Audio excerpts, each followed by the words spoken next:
Being a PE teacher, it's our job to teach healthy lifestyles and how to eat healthy. And Kimbap is something that I believe is really practical and hits home with this community at Sunset Lane, being a Korean American family.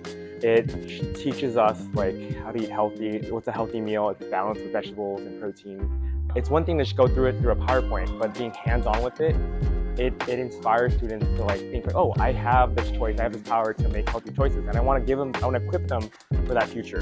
I want to make them lifelong movers and be healthy for the rest of their lives. I went to Sunset Lane here. I am not Korean, but I had Korean friends, and a cultural experience that I got to experience was having kimbap. It was a really unique thing, and I just fell in love with the Korean culture and Korean food.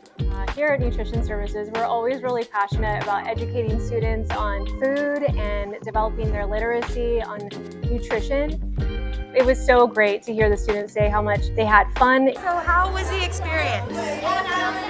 It was hands-on, and as we all know, experiencing something is the best way we can learn. And when it has to do with our bellies, it makes it that much more fun.